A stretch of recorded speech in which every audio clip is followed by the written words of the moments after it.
Te pedimos que tu Espíritu Santo siga moviéndose con el mismo poder que te has venido moviendo en este servicio, que podamos tener nuestro corazón dispuesto a escuchar tu palabra, Señor, y que seas tú hablando a cada uno conforme a la necesidad que hay. En el nombre de Jesús te pido que utilices mi vida, Señor, que seas tú hablando, Señor, y que tu gloria sea manifiesta hoy en esta iglesia. Amén y amén. Bueno, pues hace un tiempo, voy a ir mientras tanto abriendo aquí, hace unas semanas tuve la bendición de compartir también la palabra. Y no sé cuántos se acuerdan que al final de la prédica les compartí un versículo que el Señor nos dio el martes inmediatamente anterior al día que prediqué. Resulta que el Señor ha estado inquietando mi corazón porque, bueno, en realidad creo que no a mí sola, creo que a todos los que estamos orando los martes, porque Él nos da una palabra y entonces a veces yo soy como un poquito así obstinadita con esas cosas y digo, voy a ver qué es lo que Dios nos quiere hablar, porque a veces hay algo mucho más allá de lo que nosotros solamente estamos leyendo. Y se trata de 2 de Crónicas 7:14. Vamos a leerlo, dice, creo que se van a acordar, dice, si se humillare mi pueblo, sobre el cual mi nombre es invocado, y oraren y buscaren mi rostro, y se convirtieren de sus malos caminos, entonces yo iré desde los cielos y perdonaré sus pecados y sanaré su tierra. Yo tengo una versión aquí que dice, pero si mi pueblo se humilla y ora y me busca, y si al mismo tiempo abandona su mala conducta, yo escucharé en el cielo su oración, perdonaré sus pecados y los haré prosperar de nuevo. Bueno, básicamente lo que vamos a hacer hoy es coger palabra por palabra y ver qué es lo que Dios nos quiere decir en esta palabra que nos dio a nosotros como iglesia. Cuando dice pueblo, está hablando a quién se está refiriendo. Básicamente está hablándonos a nosotros, iglesia. O sea, esta palabra no es ni para el no creyente, ni para el inconverso, ni para el que está afuera. Esta palabra es para el pueblo y nosotros somos el pueblo. Somos los hijos de Dios, somos los nacidos de nuevo. Entonces, no tenga la duda de que esa palabra es para nosotros. Amén. Dice, si mi pueblo se humilla, o si se humillare mi pueblo, dice en la otra versión.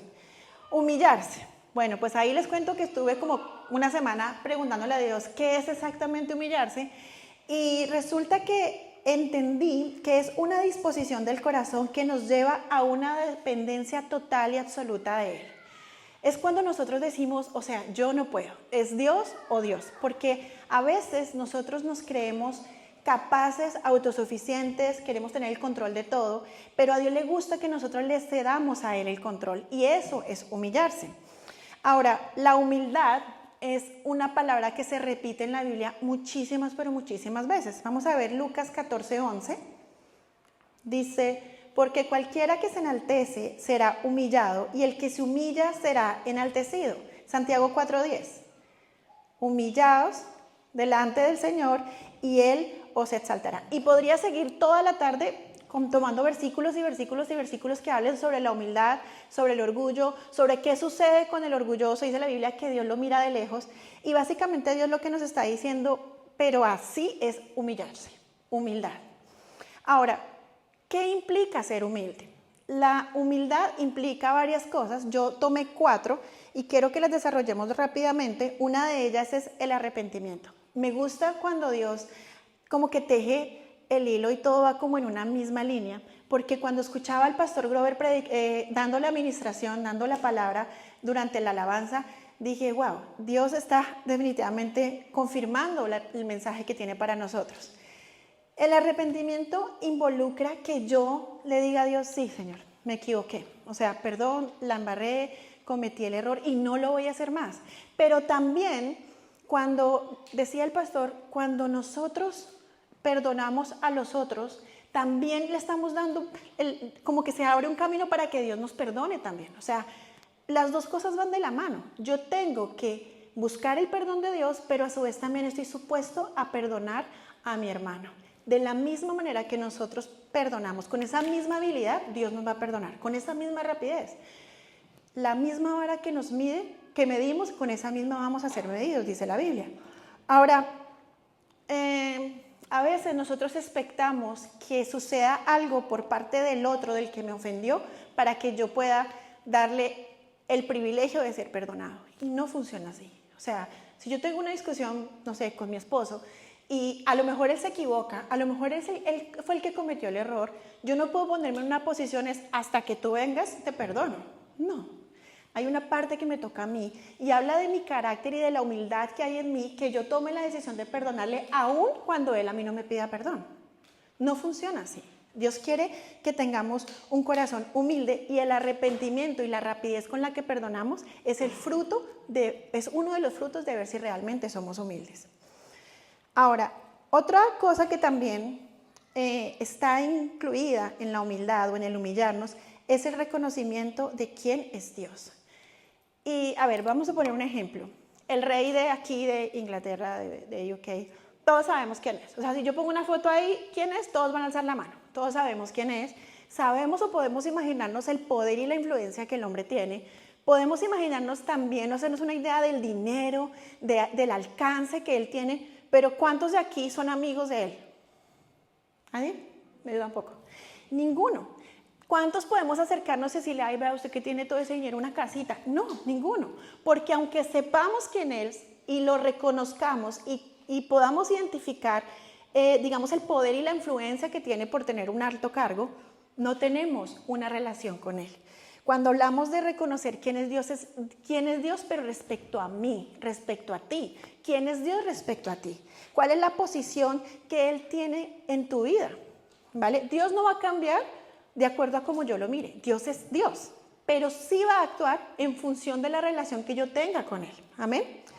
Ahora, eso involucra también una búsqueda de Dios, conocer a Dios para saber cuál es su voluntad, porque, a ver, técnicamente, como cristianos no deberíamos hacer nada sin antes consultarle a Dios, sin entender cuál es la voluntad de Dios. O sea, literalmente todo. ¿Será que, Señor, me caso con este? ¿Será, Señor, que compro esta casa? ¿Será que vendo el coche? ¿Será que hago este viaje?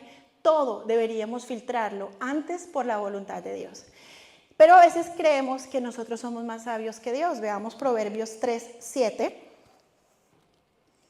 Dice, no seas sabio en tu propia opinión, más bien teme al Señor y huye del mal. Estamos hablando de que a veces nosotros creemos que no las sabemos todas. Y ser humilde implica decir, no me las sé todas. Dios sabe más que yo. Amén. Hay otro punto que está dentro de la humildad que debe de estar ahí y es la obediencia. Justamente la prédica que les comentaba antes hablaba de eso y hace un par de semanas en el home group la pastora Livia nos compartía un mensaje buenísimo sobre la obediencia y es Dios diciéndonos, mejor dicho, repitiéndonos así, obedezca, obedezca, obedezca. Es parte de la humildad que nosotros obedezcamos a Dios. O sea, no podemos decir soy humilde si soy un desobediente. No encaja, no cuadra. Porque cuando yo soy obediente, yo estoy sujetándome a Dios. Y la sujeción a Dios es un fruto de humildad. Ahora, no es algo puntual, es algo habitual. O sea, no sé, por decir algo, no es lo mismo que yo cante a que yo sea un cantante. O sea, yo puedo cantar aquí y seguramente todos van a salir, se van. Pero a lo mejor, si yo fuera una cantante profesional que entonces logró reconocer mi voz, no, pues yo tengo una voz tenor, no, pues yo tengo una voz no sé qué, entonces es diferente porque es algo que está en mí y que hace parte de mi vida. Y otra cosa es que yo puntualmente eleve una canción y no tenga ni idea de cantar. Es diferente. Lo mismo pasa con la obediencia. Una cosa es que puntualmente tú, pues hoy le voy a obedecer a Dios. Y otra cosa es que pasen los días y tú no tengas una vida de permanente obediencia a Él. No voy a ahondar más en la obediencia porque ya el Señor nos ha dado ahí mucho por ese lado y creo que Dios ha hablado y debería de esa palabra dar fruto en nosotros. Amén. Ahora, algo que sí quiero decir de la obediencia es el fruto que da cuando hay una disciplina. Generalmente cuando nosotros desobedecemos hay una disciplina. Entonces, los que somos papás disciplinamos a nuestros hijos, los llamamos, les llamamos la atención y pueden pasar dos cosas, a grosso modo. Una es que el niño diga, ay papá, sí, lo siento, perdón, me equivoqué, a pesar de que haya recibido su disciplina. Y la otra es que mi papá, y se vaya refunfuñando. Tú tienes que preguntarte en este momento cuál de los dos hijos eres. ¿El que refunfuña con la disciplina o el que dice, uy, sí, o sea, Dios, perdón, de verdad me equivoqué, quiero cambiar? Y la disciplina sirve, si sirvió esa disciplina o si la disciplina no está siendo suficiente y necesitas más. Ahora, vamos a seguir leyendo, vamos a volver a 2 de Crónicas 7:14. Hemos visto lo de humillare, hemos identificado a qué pueblo le está hablando.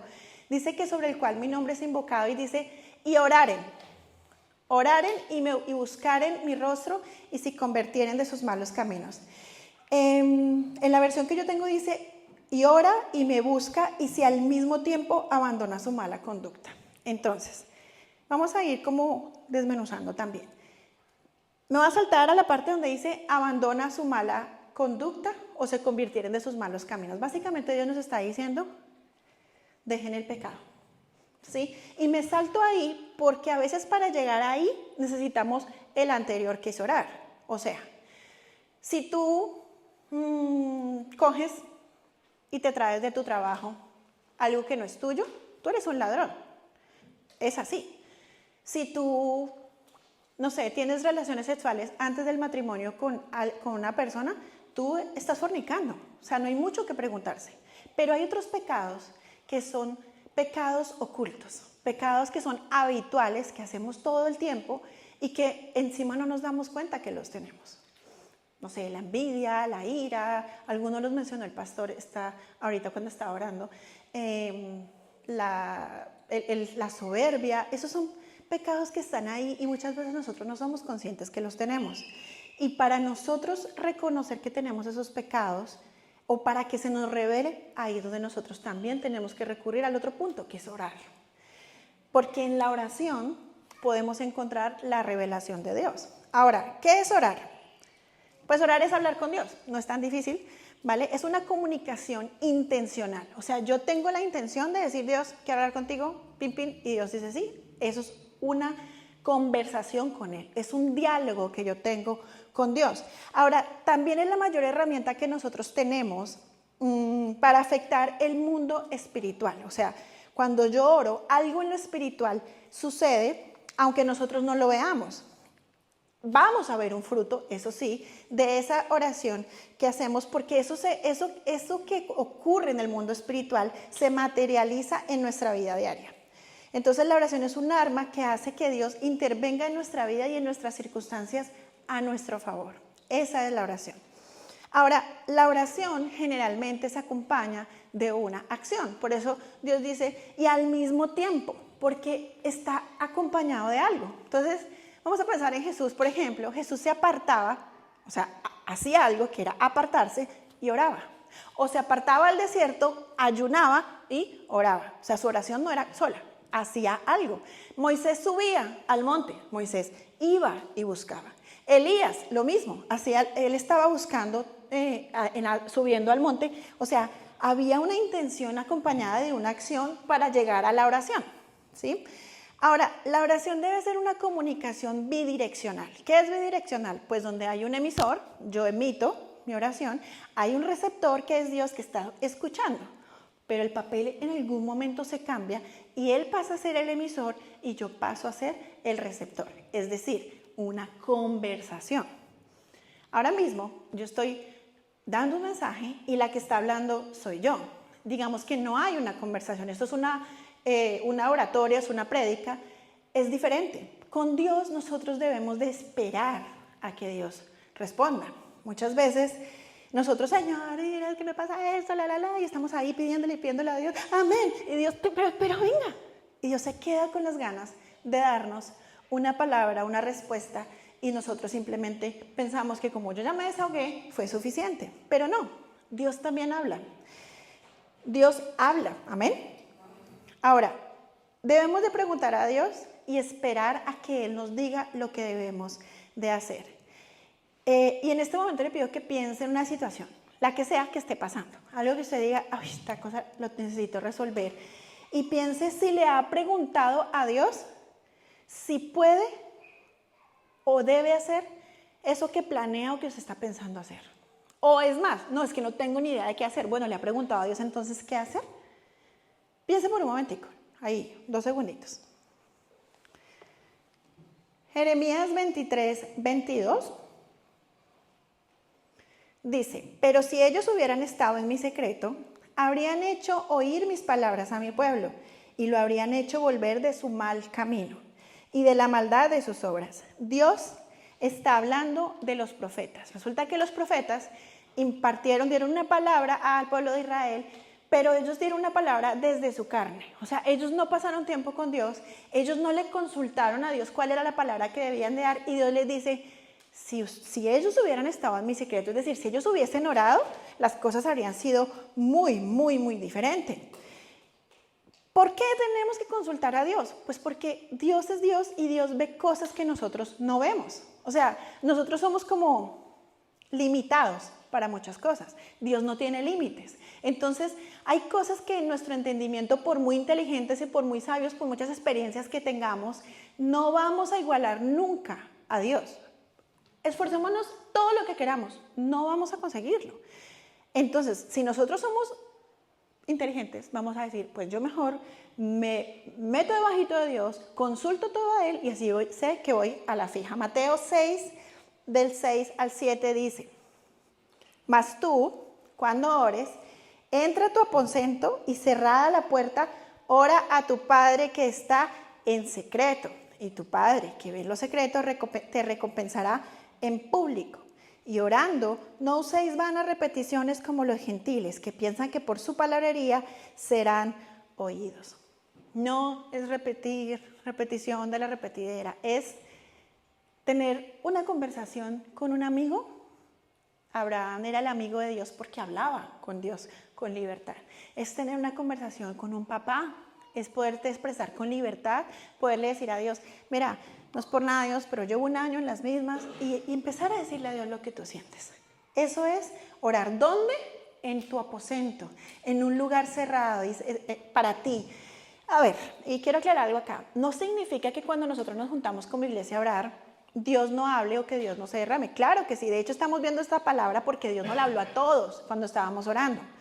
Pero Dios también quiere que haya una conversación de dos, o sea, Dios y yo. Nadie más, no mamá, no tía, no primo, no abuelo, no esposo, no nadie, no pastor ni siquiera. Dios y yo, eso es lo que Él quiere. Y pues resulta que la Biblia nos muestra muchos hombres que han tenido diálogos súper profundos con Dios, que mantenían su vida completamente en oración, y uno de esos hombres es Daniel. Daniel es un hombre que por causa de su oración fue enviado al foso de los leones, ¿sí? A él le tendieron una trampa, porque bueno, los que estaban en contra de él dijeron que todo aquel que se incline a un dios fuera del rey, entonces será echado en el foso de los leones. El rey dijo sí, firmó el edicto y plan, le cayó a Daniel. Y por causa de estar orando fue enviado al foso de los leones. Parece injusto, ¿sí o no? Pero les cuento que también por causa de su oración él fue libre en el foso de los leones. Y todos, el rey, los que lo inculparon, vieron la gloria de Dios.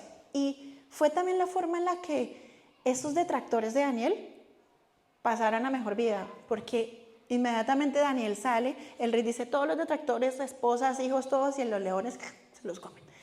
Ese era Daniel. Ahora, más adelante, ya con el contexto de quién era Daniel, vamos a ver Daniel 10, del 12 al 13. Dice, entonces me dijo, no tengas miedo, Daniel. Tu petición fue escuchada desde el primer día en que te propusiste ganar entendimiento y humillarte ante tu Dios. En respuesta a ella, estoy aquí. Pero durante 21 días, escuche esto, el príncipe del reino de Persia se me opuso. Así que acudió en mi ayuda a Miguel, uno de los principales príncipes, y me quedé allí con los reyes de Persia. Bueno, vamos a dar un poquito de contexto. Daniel empieza a orar. Y resulta que dice la Biblia, lo que acabamos de leer, que se le presenta el ángel y le dice, no, vea, yo estaba, o sea, desde el primer día, Dios escuchó la oración y yo venía para acá, pero por el camino se levantó una oposición. Y yo me tuve que agarrar con ese para poder llegar hasta acá. Es más, tuve que llamar a Miguel. Miguel fue enviado de parte de Dios para que entre los dos acabáramos con todos ellos. Resulta que hay un mundo espiritual. ¿Y qué hubiese pasado si Daniel desiste de su oración? ¿Sabe por qué le tomé esta parte? Porque a veces nosotros tenemos archivos de oración. O sea, durante X tiempo le pediste algo a Dios y en vista de que la respuesta no llegaba, archivaste la oración. Mira, a tal punto que incluso cuando te dicen, necesita que oremos por algo, ahí está la necesidad, ahí está la amargura, ahí está todo, pero dice, ni para qué pido oración. Está archivado y a lo mejor lo que tú no sabes es que desde el primer día Dios escuchó tu oración, pero resulta que hay una oposición y Dios está luchando a favor tuyo. Por eso es importante que abramos los cajones, abramos el archivo y saquemos la oración. Porque si Daniel no hubiera orado, a lo mejor no hubiera venido el ángel y Miguel menos. Amén. Ahora, otra persona que quiero que mencionemos es Jacob. Jacob es aquel que le robó la primogenitura a Esaú. ¿Se acuerdan de él? Él resulta que engaña al papá y usurpa al hermano, a Esaú, que Esaú también pues comete un fallo y es que vende su primogenitura por un plato de lentejas. Entonces, al final la bendición se la lleva a Jacob y por causa de eso Esaú pues se enfada terrible, entonces Jacob tiene que salir huyendo porque Esaú va a ir persiguiéndolo para matarlo. Y así quedan las cosas cuando Jacob se va. Y resulta que un buen día, ya Jacob casado, con esposas, con hijos, bla, bla, bla, Dios le dice, Jacob, venga. Entonces, Jacob, sí, Señor, dice, te vas para donde Esaú. ¡Ah! O sea, imagínese el cuadro. Esaú lo quería matar, ¿sí? Con razón. Y Dios le dice a Jacob, después de que tal vez él ya, pues sí, ya ha hecho su vida, que tiene que volver donde Esaú. Entonces, Jacob entra en un estado de crisis, ya no solo por su vida, porque claro, si Jacob vuelve, tiene que volver con su familia. Entonces, es los hijos, las esposas, o sea, sus pertenencias, todo lo que está en juego. Y dice la Biblia, esa misma, después de que Dios le dice a Jacob que vaya donde Esaú, en Génesis 32, 26 al 30, que Jacob se encontró con un hombre y dice, entonces dijo, suéltame que ya está por amanecer. No te soltaré hasta que me bendigas, respondió Jacob. ¿Cómo te llamas?, le preguntó el hombre. Me llamo Jacob, respondió Jacob. Entonces le dijo, ya no te llamarás Jacob, sino Israel, porque has luchado con Dios y con los hombres y has vencido. ¿Y tú cómo te llamas?, preguntó Jacob. Él respondió, ¿por qué me preguntas cómo me llamo? Y en ese mismo lugar lo bendijo. Jacob llamó a ese lugar Peniel, diga Peniel. Peniel, quédese con esa palabra. Porque dijo, he visto a Dios cara a cara y todavía sigo con vida.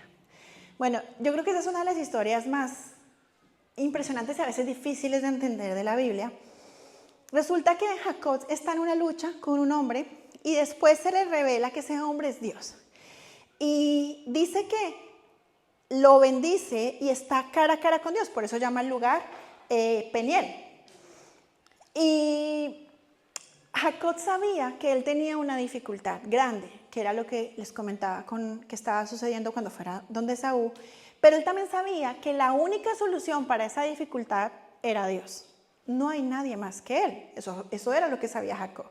Ahora, este pasaje nos enseña que a Dios le podemos insistir hasta que nos bendiga.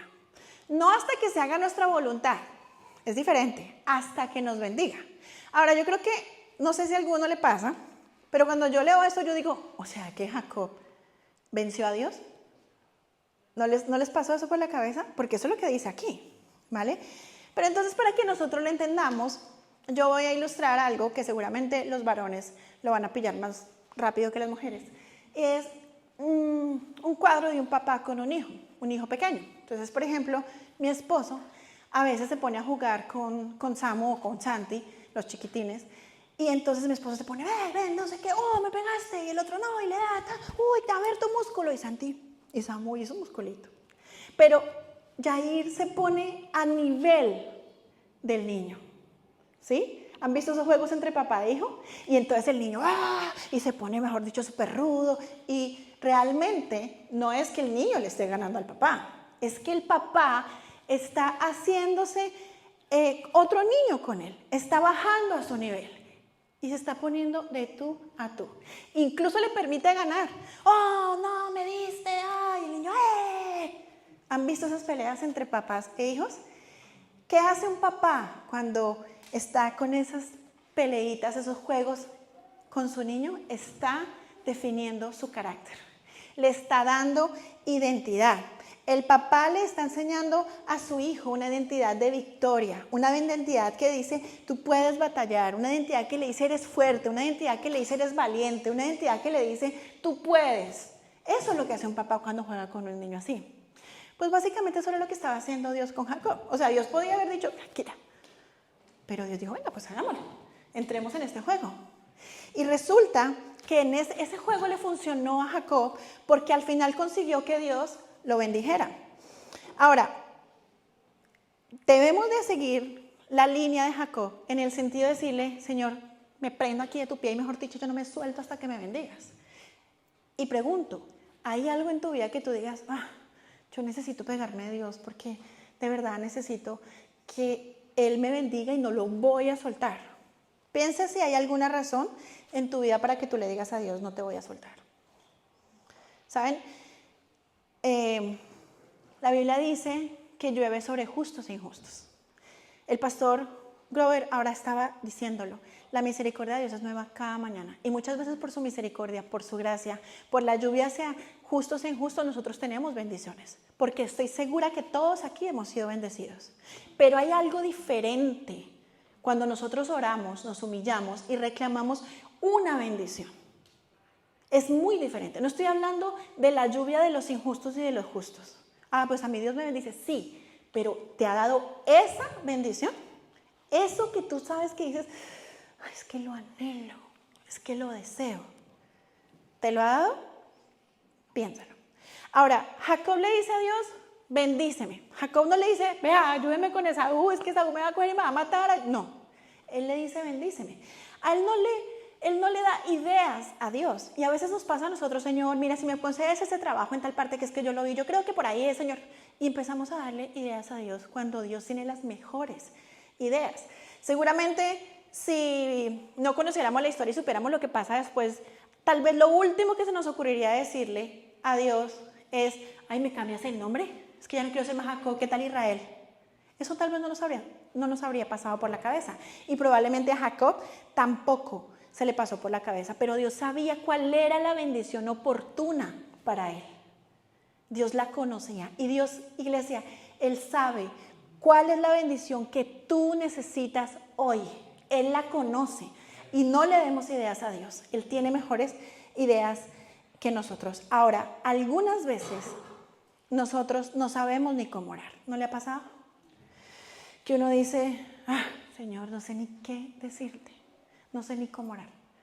No sé ni qué camino tomar, ¿no?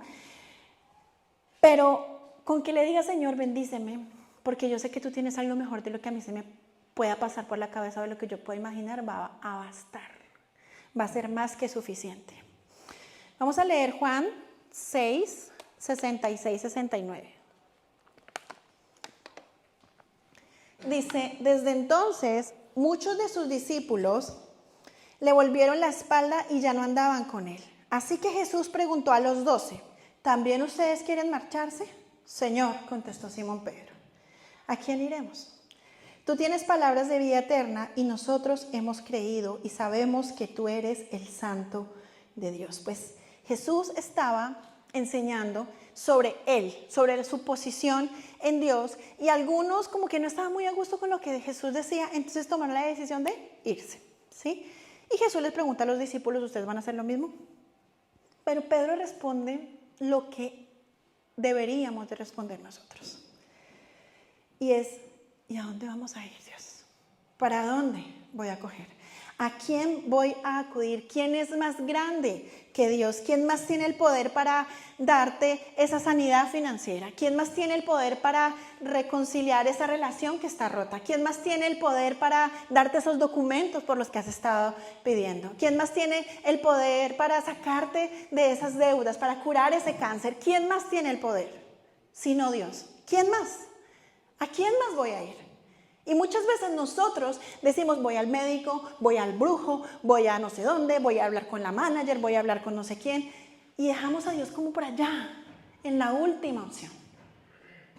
Y somos necios, porque a ciencia cierta, si somos un poquito más, como decimos en Colombia, más avispados, decimos, no, pues yo voy a Dios. que es que por encima de él no hay nadie, no hay nada. Ahora, Pedro tenía claro quién es Jesús. Y la pregunta es, ¿tú tienes claro quién es Jesús? ¿Tienes claro quién es Jesús? Esa es la pregunta. ¿Quién es Dios para ti? ¿El que todo lo puede o el que solo puede algunas cosas?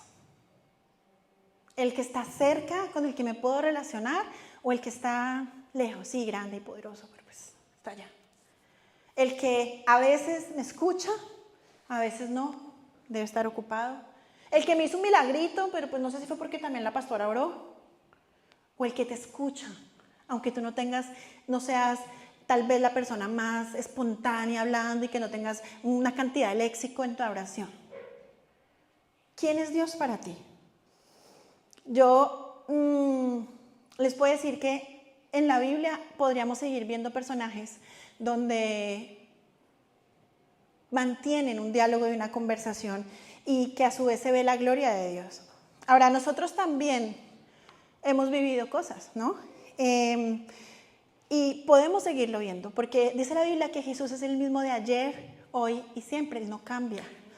Y como familia, al principio de año, algunos de ustedes lo saben, tuvimos una situación difícil porque mi sobrina de un momento a otro literalmente se enfermó de una manera, o sea, pasó del cielo a la tierra, de la luz a la noche, o sea, fue un cambio muy abrupto. Y hubo momentos que nosotros decíamos, ¿cómo oro? O sea, yo decía, Señor, recuerdo una vez estaba en mi habitación y yo me senté a ver y yo decía, Señor, no sé ni cómo orar, porque sentía que ya lo había dicho todo. Sentía que, Dios mío, o sea, ¿qué más puedo yo pedirte? ¿De qué manera te lo pido? ¿Cómo más hago? Porque se genera una impotencia. Pero aún cuando no abrimos la boca, pero estamos en ese lugar secreto, Dios sabe que estamos ahí por Él, que lo estamos buscando, ¿sí? Y Dios se derrama con toda su gloria y con todo su poder para responder, iglesia. Nosotros vimos la sanidad de mi sobrina, pero hay algo que no les conté en aquel momento cuando contamos el testimonio, y es que Dios es tan grande que Él hizo cosas que no tenían que ver con ella. O sea, hubo cosas en mi carácter, en el carácter de mi familia, en el carácter de mis hijos, que Dios trató. Hubo cosas que fueron trabajadas y me atrevo a decir que incluso en la iglesia hubo algo de parte de Dios a través de lo que sucedió con ella, ¿sí? No fue solamente la sanidad de ella. Y a veces nosotros nos fijamos, es que quiero esto, y Dios tiene un plan mayor, un plan más grande. Pasaban las semanas, los días, y a veces era desesperante. Alguien dijo, ¿será que se va a quedar así? ¿Será que esta situación no va a cambiar? Ayer estábamos comiendo con mi familia y justamente ese comentario salió. Hubo un momento que pensamos eso. Y hoy estamos aquí disfrutando, celebrando el cumpleaños, bla, bla, bla. Pero hay un momento que uno dice, como que todo se ve tan oscuro que uno dice, ¿será que va a amanecer? Pero sí amanece, hermanos. Dios hace la obra completa. Y nosotros, sin leer el versículo de Crónicas, hicimos eso, nos humillamos, buscamos a Dios, dejamos cosas que sabíamos que no le agradaban a Dios. Nos convertimos, porque le puedo decir que en mi familia hubo gente que se convirtió. Y fue gracias a eso. ¿Y sabe por qué le cuento esto? Porque no hay ninguna diferencia entre mi situación, esta que le acabo de contar, y la que usted tenga hoy. Ninguna. Ay, no, pero es que es diferente porque es que lo mío. No. ¿Sabe por qué? Porque Dios puede tratar con su situación, con la mía, con la de Jacob, con la de Daniel, igual. Porque para Dios no hay una situación más grande que otra. Él es Dios grande. Entonces no hay una situación más pequeña. O no hay una situación más grande que Dios diga, uy, no, pero es que esta está en la inmunda. No. Para Dios no funciona así. Ahora, tú y yo podemos ir al Peniel y buscar el rostro de Dios y tomarle y no soltarle hasta encontrar esa bendición. Pero eso sucede en la voluntad. Es tu decisión, es mi decisión. Nadie lo va a hacer por ti, nadie lo va a hacer por mí. Y no puedes esperar a que tenga ganas. Esto no es de ganas, esto es de voluntad. Amén. Mateo 20, 29, 34. Dice, una gran multitud seguía a Jesús. Cuando él salía, de Jericó con sus discípulos. 2 ciegos que estaban sentados junto al camino, al oír que pasaba Jesús, gritaron: Señor, Hijo de David, ten compasión de nosotros. La multitud les reprendía para que se callaran, pero ellos gritaban con más fuerza: Señor, Hijo de David, ten compasión de nosotros. Jesús se detuvo y los llamó: ¿qué quieren que haga por ustedes? Señor, queremos recibir la vista. Jesús se compadeció de ellos y tocó sus ojos al instante. Recobraron la vista y lo siguieron. 2 ciegos en la época de Jesús no solamente tenían una condición de ciegos, eran despreciables. Eran despreciables.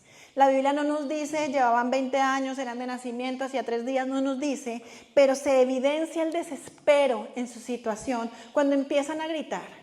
Y dice que gritaban en medio de la multitud y que se voltearon y le dijeron: ay, cállense por favor, no griten. Y eso nos pasa a nosotros. Tal vez no nos dicen cállese, pero nos dicen: ¿usted está orando? ¿Usted va a la iglesia? ¿Para qué? Si desde que va a la iglesia está igual, es más, está peor. ¿Para qué ora? O una voz: yo orando, oré 15 minutos, 3 días, Dios no me escucha. Y son esas personas que están intentando callar que nosotros gritamos y digamos: Señor, Hijo de David. Pero ¿sabe qué hicieron los ciegos? No lo permitieron. Ellos siguieron gritando, ellos siguieron clamando. Aquí nos menciona 2 veces, pero tuvo que haber sido más. Siguieron gritando, siguieron buscando a Jesús. Y quiero que tengamos un poquito de contexto. Yo aquí grito: Señor, y se me oye porque tengo un micrófono y todos están en silencio. Pero imagínense en una multitud, una cantidad de gente, ellos por allá en un rincón y desde allá: Señor. Pero dice la Biblia que Jesús los escuchó. Y no solamente los escuchó, sino que habla con ellos y les dice: ¿qué quieren que hagan? ¿Será que Jesús no sabría qué quería? Pero es que a Dios le gusta que nosotros le digamos las cosas. Dios quiere que nosotros nos acerquemos a Él y le digamos: Señor, mira, quiero que sanes mi vista, que fue lo que ellos le dijeron. Ahora, una vez más, Dios no hace solamente lo que le piden, porque el versículo termina con un lo siguieron. O sea, ellos fueron salvos, ellos se convirtieron. Y tal vez ellos no lo sabían cuando buscaron a Jesús lo que iban a recibir, pero recibieron mucho más que la vista. Mucho más que la vista. Amén. Ahora, cuando nosotros clamamos por el toque de Jesús, es porque algo sucede cuando Dios nos toca, cuando Jesús nos toca. Porque el toque de Jesús es esperanzador, porque Él nos da aún más de lo que nosotros esperamos, simplemente porque todo lo que Dios toca, Dios lo transforma. Empezamos leyendo el versículo de Crónicas y resulta que como estaba escudriñando, quise leer qué había antes y qué había después. Vamos a leerlo, 2 de Crónicas 7, 11, 15.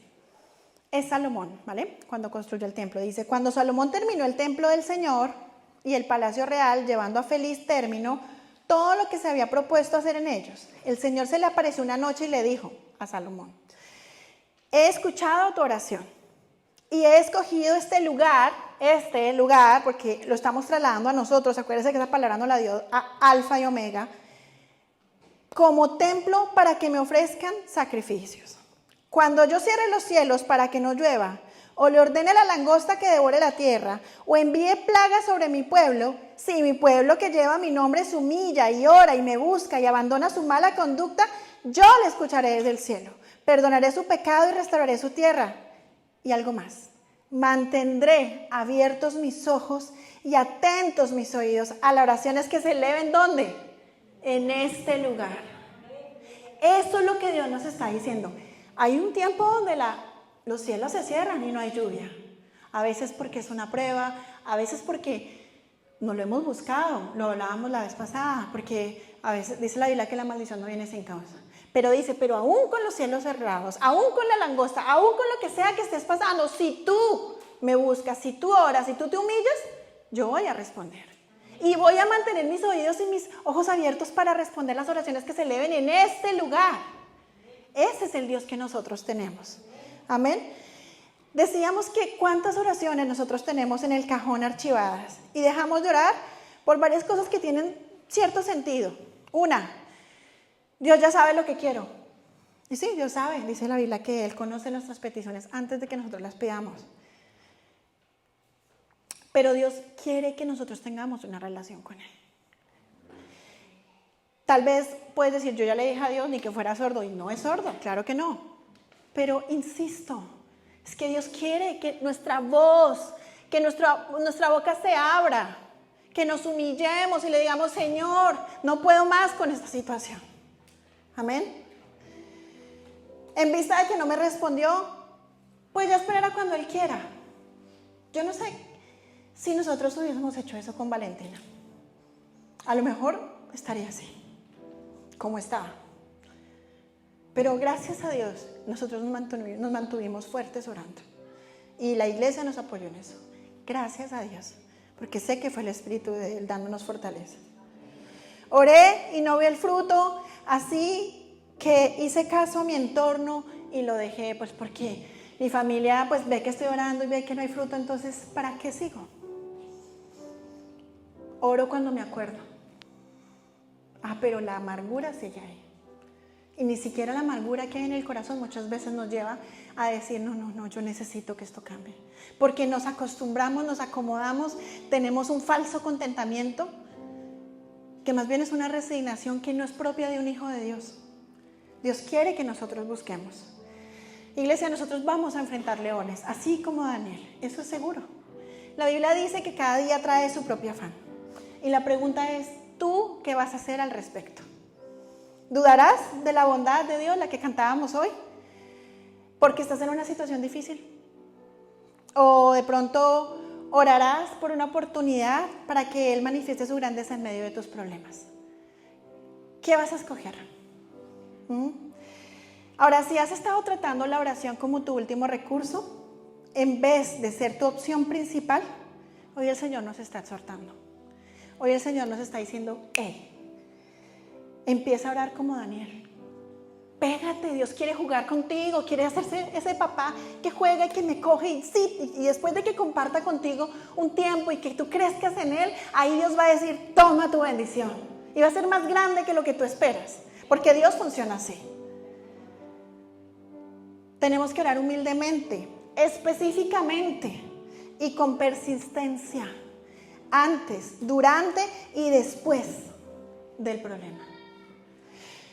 No solo le pidas que te impida tener problemas, porque a veces nosotros le decimos, Señor, no quiero estar en este problema, por favor, ayúdame. Daniel oraba y hemos dicho que Daniel fue llevado al foso de los leones por causa de su oración. Y a veces estamos en problemas incluso por eso, pero también podemos hacer algo mayor y es pedirle a Dios que asombre a la multitud cuando nosotros salgamos de la fosa de los leones. Eso es lo que Dios quiere hacer. Iglesia, saca esa oración que tienes archivada, que tienes empolvada, humíllate delante de Dios y vas a ver cómo el Señor se va a derramar y va a darnos todo lo que leímos antes. Quiero terminar con un versículo que está en Filipenses 4:6, no lo di, pero lo voy a leer, dice, por nada estéis afanosos, sino sean conocidas vuestras peticiones delante de Dios en toda oración y ruego con acción de gracias. Dios quiere que oremos, iglesia. Dios quiere que tú te presentes. Soy amigo de Dios, como hacía Abraham. Que te reconozcan porque eres hijo de Dios, que tú puedas tener en tu boca los dichos del Señor, que cuando estés en medio de una situación donde tal vez la ira, la rabia quiere salir, haya un control, haya un dominio propio porque tú has orado y eso hizo que estuvieses sujeto. Dios no quiere cristianos inmaduros, eso se acabó. Dios quiere que maduremos y quiere que nosotros nos levantemos para que vayamos fuera a buscar a aquellos que se están perdiendo. Eso es lo que quiere Dios. Amén. Amén.